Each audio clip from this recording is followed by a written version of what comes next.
اعوذ باللہ السمیع العلیم من الشیطان اللعین الرجیم بسم اللہ الرحمن الرحیم وصلی اللہ علی محمد وآلہ الطاہرین اللہم صلی علی محمد وآل محمد وعجل فرجہم ولو لم يقصد بالفعل الواقع بعد الطلب الجزاء امتنع جزمه كقوله تعالی خذ من اموالهم صدقة تطہرهم فتطہرهم مرفوع باتفاق القراء وإن كان مسبوقا بالطلب۔ ہماری بحث اس میں تھی کہ ہم پڑھ رہے تھے کہ فعل مضارع مجزوم کب ہوگا۔ سب سے پہلے ہم نے تقسیم کی کہ جو جزم دینے والی چیزیں ہیں یا عامل کہیں یا جس کے ذریعے فعل مضارع کو جزم دیا جاتا ہے وہ ان کو دو حصوں میں تقسیم کیا۔ ایک ایسے مقامات جہاں پر فعل مضارع کو فقط ایک فعل مضارع کو کیا ہے جزم دیا جاتا ہے، دوسرے وہ مقامات آگے آئیں گے کہ جہاں پر دو فعلوں کو جزم دیا جاتا ہے۔ فی الحال ہماری جو بحث ہے وہ اس چیز میں ہے کہ ہم یہاں ذکر کر رہے ہیں ان موارد کا کہ جہاں پر ہم ذکر کریں گے ان موارد کا کہ جہاں پر ایک فعل کو جزم دی جاتی ہے۔ تو ہم نے شروع کیا طلب سے کہ اگر طلب ہو اور اس کے بعد فعل مضارع ذکر ہو تو اس اگر فعل مضارع سے جزا کا قصد کیا جائے یا کہے مسبب کا قصد کیا جائے تو اس صورت میں اس کو ہم کیا دیں گے، جزم دیں گے۔ تو آج فرماتے ہیں کہ اگر کوئی بندہ آ کر کہے کہ میں یہاں سے جزم نہیں دوں گا کیونکہ میں جزا کا قصد نہیں کرتا، تو یہ اس کی بات درست ہے، کیونکہ جو جزم کا آنا ہے نا وہ جزم کا آنا جزا کی قصد کی وجہ سے آئے۔ اگر ادھر سے قصد جزا ختم ہو گیا تو جزم بھی نہیں آ سکتی۔ تو اس لیے مصنف آج اس چیز کو بیان کر رہے ہیں کہ ممنوع ہے، منع ہے کہ جزم آئے فعل مضارع پر، در حالانکہ آپ کیا کریں اس سے معنی جزا یا قصد جزا نہ کریں مضارع سے۔ تو ہم اس طرح کہیں گے کہ ہم تین اعراب اس میں پڑھ سکتے ہیں کہ پہلے مثلا طلب آئے، اس کے بعد یا طلب کی جو انواع ہیں جتنے بھی طلب یا اس جیسے جو ہیں یا انواع طلب مطلق ہیں، انواع طلب ہو بعد میں فعل مضارع لیکن اس پر فا داخل ہو تو یہ اس کے بعد ان کو پوشیدہ رکھ کر نصب دیں گے ایک۔ دوسری بات ہم نے یہ کہی کہ فا نہ ہو تو اس مضارع سے اگر جزا کا قصد کریں اور اس سے شرط کا قصد کریں طلب سے، یا اس سے مسبب کا اور اس سے شرط کا قصد کریں تو اس صورت میں کیا ہے جزم دیں گے۔ تیسری صورت یہ ہے کہ ہم جزا کا قصد نہیں کرتے مضارع سے تو اس صورت میں رفع پڑھیں گے۔ آج رفع والا مورد ہے، تو بالکل ہی آسان بات ہے، یہاں سے تطبیق کرتے ہیں عبارت کے ساتھ۔ وَلَوْ لَمْ يَقْصُدْ بِالْفِعْلِ الْوَاقِعِ بَعْدَ الطَّلَبِ الْجَزَاءَ امْتَنَعَ جَزْمُهُ، کہ اگر قصد نہ کیا جائے اس فعل سے کہ جو طلب کے بعد واقع ہوا ہے، کس چیز کا قصد نہ کیا جائے، الجزاء، جزا کا قصد نہ کیا جائے تو امتنع جزمہ، تو اس فعل کو جزم دینا بھی ممنوع ہے۔ یعنی اگر فعل مضارع سے جزا کا قصد کریں گے تو ہی اس پر جزم آئے گا، وَإِلَّا وہاں پر جزم نہیں ہوگا بلکہ رفع ہوگا۔ قولی تعالی جیسے یہاں پر ہے کہ خذ من اموالہم صدقۃ تطہرہم، تو فرماتے ہیں کہ آپ ان کے اموال سے لے لیں کیا، صدقہ، تطہرہم۔ اس تطہرہم میں غور کریں، تطہرہم جو ذکر ہوا ہے جو مرفوع ہوا ہے یہاں پر شاید مثال تطہرہم میں ہے کہ خذ من اموالہم صدقۃ، ان کے اموال سے کیا لیں، صدقہ اخذ کریں یا صدقہ لیں۔ پھر جملہ لفظ کیا ہے، تطہرہم، آپ ان کے اموال میں سے صدقہ لیجئے، اس کے ذریعے آپ انہیں پاکیزہ بنائیں، آپ انہیں پاکیزہ بنائیں، کس کے ذریعے، صدقے کے ذریعے۔ تو یہاں پر دو احتمال دیے جاتے ہیں۔ پہلا جس کے لیے ہم نے یہ آیت پیش کی ہے وہ یہ کہ یہاں پر تطہرہم کو رفع دینے کی وجہ یہ ہے کہ تطہرہم سے قصد نہیں کیا گیا کس چیز کا، جزا کا، یعنی کیا مطلب ہے کہ یہ پاک ہونا، تو طاہرہم یعنی پاک ہونا ان کے اموال کا، یہ جزا نہیں ہے، صدقہ ان کے اموال سے اخذ کرنے کے لیے جزا نہیں ہے، یعنی خذ من اموالہم صدقۃ یہ شرط ہو اور تو طاہرہم اس کے لیے جزا ہو، نہیں، ایسا نہیں ہے۔ نہ ہی اس طرح کہیں کہ نہ ہی یہ تو طاہرہم اس کے لیے کیا ہے مسبب ہے اور اس سے پہلے والا اس کے لیے سبب ہے، اس طرح نہیں ہے۔ جب اس طرح نہیں ہے تو پھر کیا ہوگا؟ پھر کیا ہے؟ اس طرح تو طاہرو را پر دیکھیں رفع ہے، مرفوع باتفاق القراء، یا تو طاہر مرفوع ہوگا، تمام قرآ کا اس چیز میں اتفاق ہے، یعنی قرآ سبعہ 7 قاری جو ہیں انہوں نے اتفاق کیا کہ تو طاہرو ہی ہوگا، سب نے اسے پڑھا ہے اس کو۔ وَإِن كَانَ مَسْبُوقًا بِالطَّلَب، کوئی آ کر اشکال کر سکتا ہے بھائی آپ اس کو مرفوع کیسے پڑھ سکتے ہیں؟ اس سے پہلے اگر طلب آئے تو پھر تو اس کو مجزوم ہونا چاہیے، کیونکہ طلب آنے کی صورت میں ہم کیا کرتے ہیں؟ جب طلب آئے اس کے بعد میں فعل مضارع ہو اور فاعل سے خالی ہو تو اس کو مجزوم کرتے ہیں۔ ہم کہیں گے بھائی ٹھیک ہے آپ کی بات، لیکن ہم نے شرط لگائی تھی مجزوم تب ہوگا جب یہ مضارع اس کے لیے سبب کے لیے مسبب ہو یا اس شرط کے لیے جزا ہو، یعنی اس سے جزا کا قصد کریں یا مسبب قرار دیں، پھر یہ آپ کی بات درست ہے۔ وَإِلَّا اگر یہ جزا اور مسبب کا قصد نہ کیا جائے تو پھر چاہے طلب ہی ہو ہم اس کو جزم نہیں دیں گے۔ تو یہی کہا کہ ان کان مسبوقاً بالطلب، اگرچہ اس سے پہلے طلب ہی کیوں نہ ہو، وہ ہوا خذ، جیسے کہ یہاں پر ہے خذ، یہ طلب ہے، امر ہے، لیکن اس طلب کے باوجود ہم نے اس کو جزم نہیں پڑھا کیونکہ وہ شرط کم ہے۔ کون سی شرط نہیں ہے؟ یہاں پر یہ شرط نہیں ہے کہ ہم نے کہا کہ اس کو جزا کا قصد کیا جائے، لیکن ہم نے جزا کا قصد یہاں سے نہیں کیا۔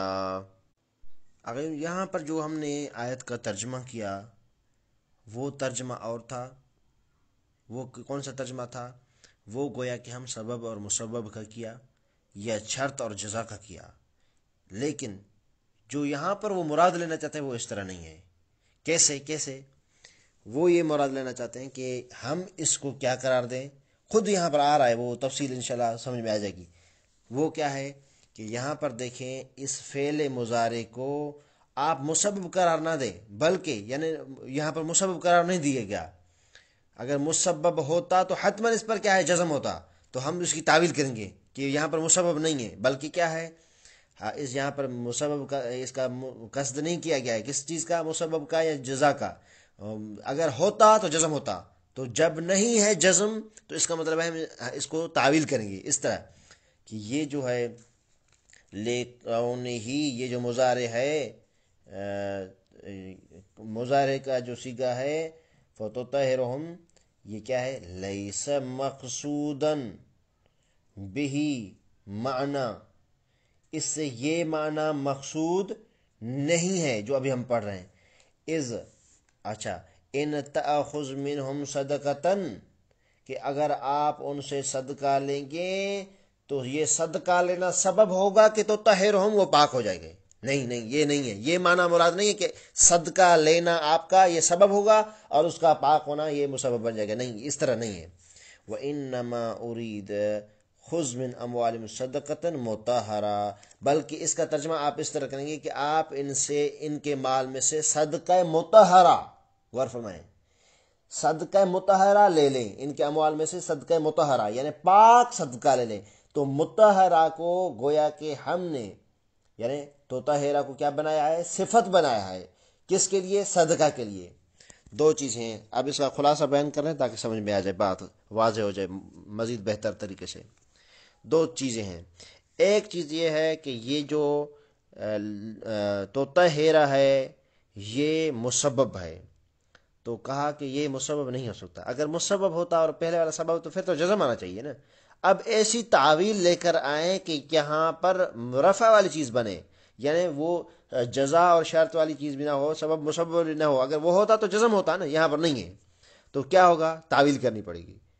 وہ تعویل کس طرح کریں گے کہ یہاں تو طاہرہ گویا کہ مطہرہ ہے، مطہرہ یعنی طاہر شدہ، تو اس طاہر شدہ کو ہم صفت بنائیں گے صدقہ کے لیے. کس طرح؟ یہ نہیں کہیں گے، غور فرمائیں، یہ نہیں کہیں گے کہ آپ ان کے مال سے صدقہ لیں تاکہ ان کا مال پاک ہو جائے. اگر اس طرح کریں گے تو صدقہ سبب اور ان کے مال کا پاک ہونا مسبب بن جائے گا. لیکن اس طرح نہیں، بلکہ یہ ارادہ کیا جائے گا کہ آپ ان کے مال سے صدقہ مطہرہ، پاک شدہ صدقہ لیں. تو پاک شدہ یہ صفت ہے صدقہ، یہ اس کے لیے کیا ہے، اس کے لیے، کس کے لیے؟ یہ مطہر صفت ہے، اس موصوف صدقاتن کے لیے. اچھا، وَإِنَّمَا أُرِيدَ، یہ ارادہ کیا جائے گا، خُذْ مِنْ أَمْوَالِهِمْ صَدَقَةً مُطَهَّرَةً، ان کے مال سے صدقہ مطہر اخذ کریں. فَتُطَهِّرُهُمْ صِفَةٌ لِصَدَقَةٍ، یہ تطہرہم گویا کہ صفت ہے کس کے لیے؟ صدقہ کے لیے. یہاں پر آ کر مصنف نے نحویوں کو جو قراء سبع ہے، گویا کہ ان کو یہ کہنا چاہتے ہیں، یا جتنے بھی نحوی اس چیز کی قائل ہیں کہ یہاں پر جزم نہیں آ سکتا، ان کو کہتے ہیں کہ نہیں، آپ یہ نہ کہیں کہ یہاں پر جزم آ ہی نہیں سکتا، بلکہ یہ کہیں کہ یہاں اس آیت میں دو وجہیں ہیں. دو وجہیں کیسے ہیں؟ کہ اگر آپ اس مطہرہ، یا کہیں کہ اصل جو لفظ ہے طہرہ، اس طہرہ کو سبب بنائیں صدقہ کے لیے، پھر جزم ہوگا.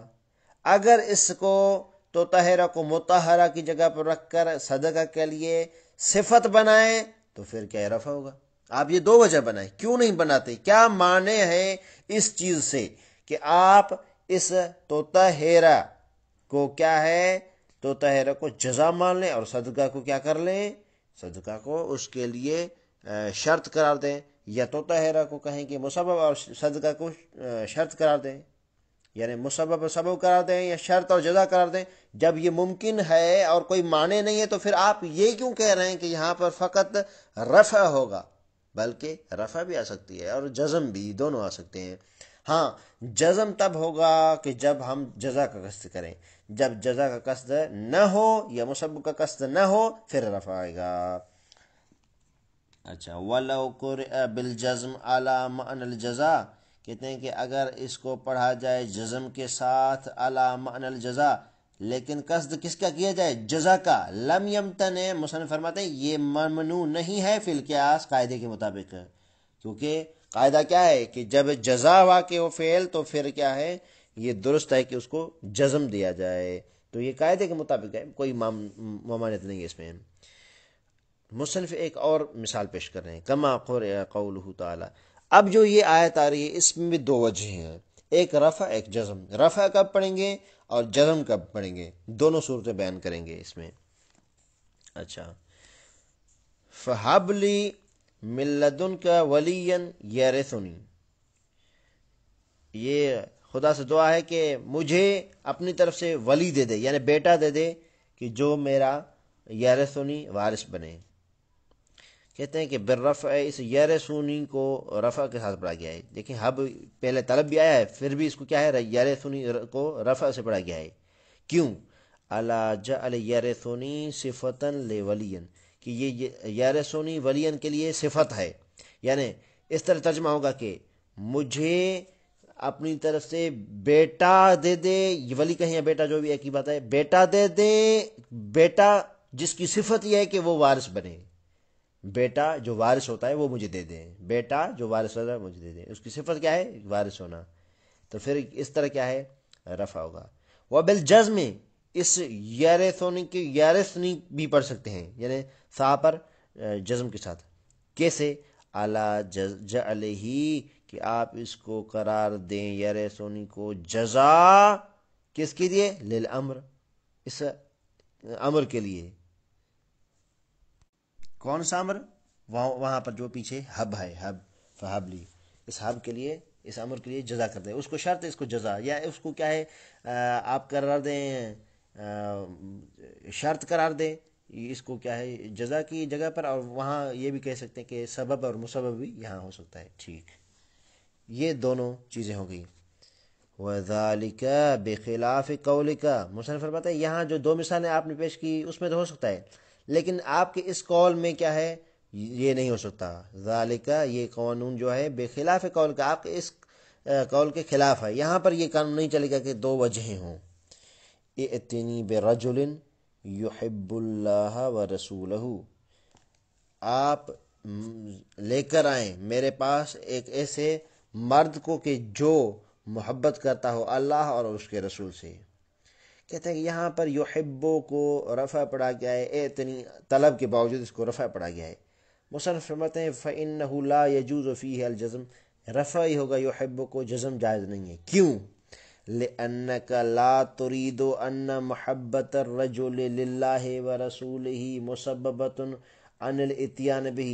یہاں پر اس شخص جو آ رہا ہے اس کی جو محبت ہے اللہ اور رسول سے، یہ مسبب نہیں ہے اس کے آنے کے لیے. یعنی غور فرمائیں یہاں پر کہ یہاں پر جزم کب ہوتی؟ جب جزا کا قصد کرے. یہاں پر جزا کا قصد نہیں ہو سکتا. جزا کا قصد اس طرح ہوتا کہ آپ ایک مرد کو لے کر آئیں تو اس کا آنا یہ سبب ہو، اور رسول اور اس کے خدا سے محبت کرنا یہ مسبب بنتا. اس طرح ہوتا تو یعنی آنا سبب اور رسول سے اور خدا سے محبت کرنا یہ کیا ہے؟ مسبب بنتا. تو پھر کیا ہے؟ جزم درست تھا. لیکن اس طرح نہیں ہے. کیوں درست نہیں ہے؟ کہتے ہیں کہ یہ کیا کہہ رہا ہے کہ آپ ایسے مرد کو لے کر آئیں کہ جو محبت کرتا ہو، یعنی جو پہلے ہی محبت کرتا ہو، نہ کہ آنے کے بعد جب آئے گا تو یہ سبب ہوگا کہ وہ پھر کیا ہے اللہ اور رسول سے محبت کرے گا. نہیں نہیں، اس طرح نہیں ہے کہ اس کا آنا سبب ہو اور خدا اور رسول سے محبت کرنا اس کے لیے مسبب ہو. نہیں، بالکل نہیں. بلکہ یہاں پر یہ ہوگا، یہاں پر اس طرح ہوگا کہ پہلے ہی وہ خدا اور رسول سے محبت کرتا ہے. یہ کہتے ہیں کہ لأنک لا ترید، اس لیے کہ آپ یہ نہیں چاہتے کہ ان محبت الرجل للہ ورسولہ مسببۃ عن الاتیان بہ. آپ سے یہ ارادہ نہیں کرتے کہ اس رجل کی جو اللہ اور رسول سے محبت ہے وہ مسبب ہے اس کے آنے کے لیے، اس کا آنا سبب یہ اس کے لیے مسبب نہیں. نہیں، کما ترید فی قول کا، ہاں یہ آپ کا ارادہ ہوتا ہے اس قول میں، آپ کے اس قول میں. ائتنی، آپ آئے میرے پاس، اکرم کا یہاں پر دیکھیں، یہاں پر درست ہے کہ یہاں پر ائتنی آنا مجی کہیں یا آنا سبب ہے، اکرم اکرام اس کی عزت کیا ہے؟ یہ مسبب ہے. آئیں گے میرے پاس تو میں آپ کی عزت کروں گا، اکرام کروں گا. تو یہاں اکرم کو کیا ہے؟ جزم پڑا ہے. یہ طلب کے بعد ہے اور کیا ہے؟ اس سے جزا کا قصد ہم نے کر لیا ہے کہ آنا سبب ہے اور یہ اکرم مسبب ہے. آنا شرط ہے، عزت کیا ہے یا اکرام کیا ہے؟ یہ اس کے جزا ہے. بالجزم، یہاں پر جزم کے ساتھ پڑھیں گے. لأن الاکرام، کیونکہ یہ جو عزت کا ملنا ہے اور عزت کا ہونا ہے، مسبب، یہ مسبب ہے، عن الاتیان، آنے کے لیے مسبب ہے. یعنی آنا سبب، یہ اس کے لیے مسبب، آنا شرط، یہ اس کے لیے کیا ہے؟ جزا. وَإِنَّمَا أَرَدْتَ ائتنی بِرَجُلٍ مَوْصُوفٍ بِهَذِهِ الصِّفَةِ. اچھا، یہ اب پیچھے جو بات گزر گئی اس کے ساتھ اشارہ منسلک ہے. یہ وَإِنَّمَا أَرَدْتَ، آپ نے ارادہ کیا تھا. کس سے؟ وہ اوپر والی مثال سے کہ اعتنی برجل یحب اللہ ورسولہ، اس مثال سے آپ نے ارادہ کیا تھا اعتنی برجل، کہ آپ ایسے شخص کو لے کر آئیں، ایسے مرد کو، موصوف برجل موصوف بہذہ صفہ، کہ جو اس صفت کا مالک ہو. کس صفت کا؟ کہ وہ اللہ اور رسول سے محبت کرتا ہو. تو وہاں پر کیا ہے؟ ایک ہی اعراب بنتا تھا. اور وہ کون سا اعراب بنتا تھا؟ وہ اعراب رفع والا. جزم نہیں آ سکتا تھا. جزم اس صورت میں جب اس کا آنا سبب بنتا اس کے لیے. تو یہاں پر ہم کہیں گے کہ ہاں آپ کی بات درست ہے. کیوں درست ہے؟ اس لیے کہ ان کا آنا جو ہے وہ سبب نہیں ہے. اگر ہوتا تو ہم اس کو جزم دے دیتے، بلکہ وہ تو پہلے ہی اس صفت سے، وہ موصوف پہلے ہی اس صفت سے منسلک ہے. جب پہلے ہی اس صفت سے منسلک ہے، مربوط ہے، تو اس صورت میں کیا ہوگا؟ یہاں پر کیا کہیں گے؟ ہم کہیں گے کہ یہاں پر صرف رفع پڑھ سکتے ہیں یحب کو. تو کلی قاعدہ ایک ہمارے ہاتھ میں آ گیا. وہ کیا ہے کہ جب طلب آئے اس کے بعد فعل مضارع فا کے ساتھ آئے تو فا کے بعد ان کو پوشیدہ رکھ کے نصب دیا جائے گا. ایک دوسرا کیا، یہ مختصر بتا رہا ہوں ایک خلاصتاً. دوسرا کہ طلب آئے اس کے بعد فعل مضارع خالی ہو فا سے، تو اس کو کیا ہے؟ جزم دیں گے اس شرط کے ساتھ کہ اس سے جزا کا قصد کیا جائے. دو. تیسرا فا بھی نہ ہو، جزا کا قصد بھی نہ ہو، تو پھر کیا ہے؟ رفع۔ اچھا، یہ تین صورتیں جو اس کی بنتی ہیں۔ وعلم سے یہ نئی بحث ہے، یہاں سے انشاءاللہ کل سے پڑھیں گے۔ وصلی اللہ علی محمد وآلہ الطاہرین، اللہم صلی